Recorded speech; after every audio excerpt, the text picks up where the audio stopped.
Gracias. Primero quiero agradecer al CERI, a mi amigo Mariano Musa, la importante invitación, al Banco Interamericano de Desarrollo y sobre todo a la anfitrionía de la Municipalidad de Pilar por tan cálida recepción y tan buena oportunidad para debatir ideas y tener convergencia sobre un tema que tengo yo, que es apasionante, que merece un foro per se, que es el de la industria automotriz y sobre todo el desarrollo de parques industriales.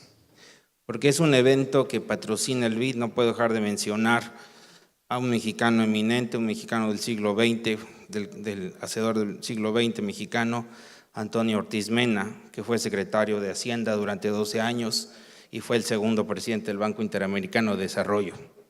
Y lo menciono porque era cuando mi país crecía a tasas de casi el 7%, era el milagro mexicano y estaba el llamado desarrollo estabilizador.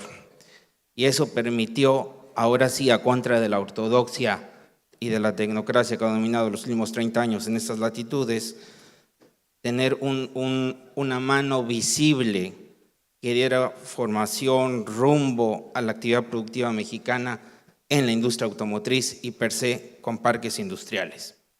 ¿Qué quiero decir? ¿Cómo se desarrolló?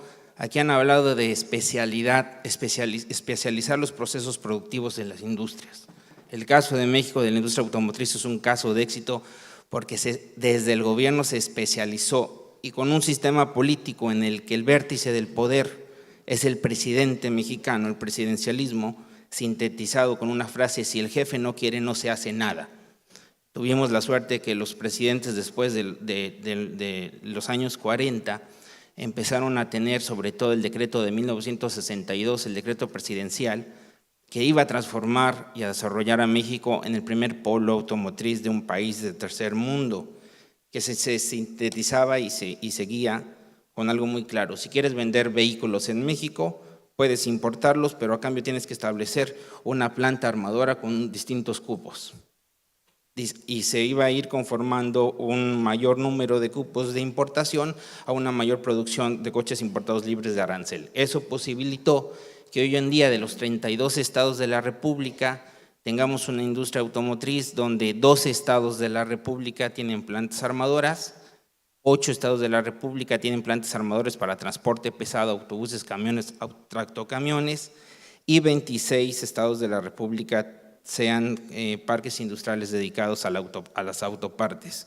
Es un mecanismo de integración plena del proceso de la industria automotriz. No quiero abundar mucho en el tema de parques industriales, que aquí se ha ahondado mucho, solamente que la norma mexicana encabezada por la Secretaría de Economía, que es la que marca qué es un parque industrial. Y aquí simplemente meter los tres grandes aspectos que para la Asociación Mexicana de Parques Industriales Privados le da la certeza al inversionista en los aspectos jurídicos, en propiedad de la tierra, permisos de operación y cumplimiento de regulaciones aplicables, infraestructura y seguridad. Y aquí pasa un tema para muchos muy candente, que escapa a México y que se vuelve a tener un enunciado más intenso, que es la política industrial. En México este año se cumplen 20 años del Telecán, o NAFTA como le llaman ustedes, y en esos años esa ortodoxia que dirigía a mi país decía: la mejor política industrial es no hacer política industrial.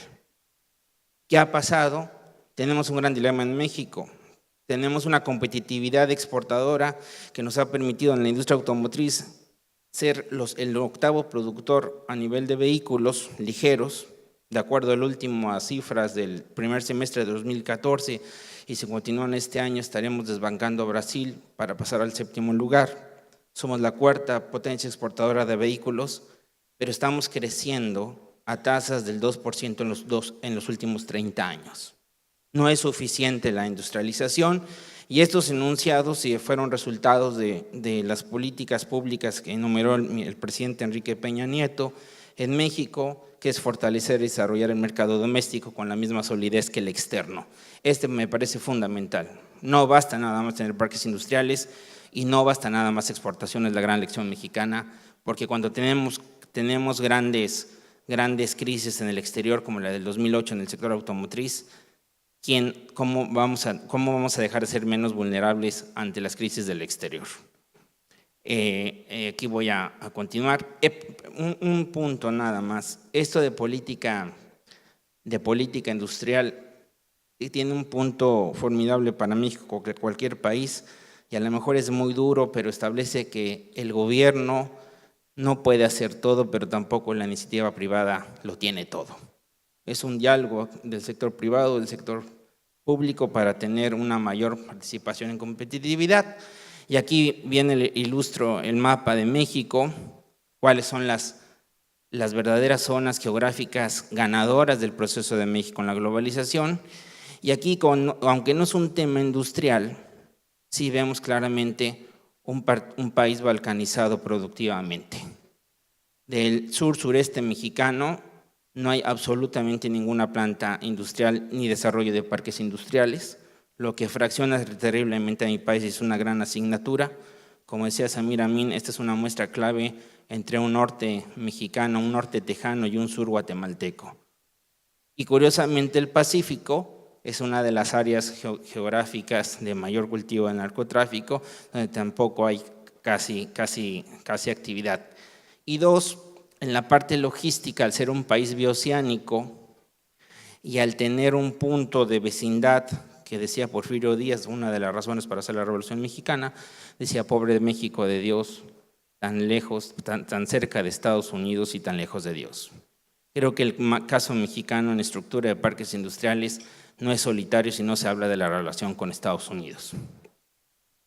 Aquí la producción automotriz en México ha pasado desde el 94, que marcó el inicio del NAFTA o Telecán, de 1 millón a más de 9 millones. Está proyectado el próximo año tener una evaluación de 3.5 millones de automóviles. Ojo, esto en la articulación de cadenas productivas, gran parte siguen teniendo insumos nacionales, pero también no se puede hablar del desarrollo de los vehículos ligeros si no se toma en consideración a las autopartes. Ha sido paralelo ese crecimiento y México hoy por hoy es el quinto productor y exportador de autopartes, únicamente después de China, Estados Unidos, Japón y Alemania.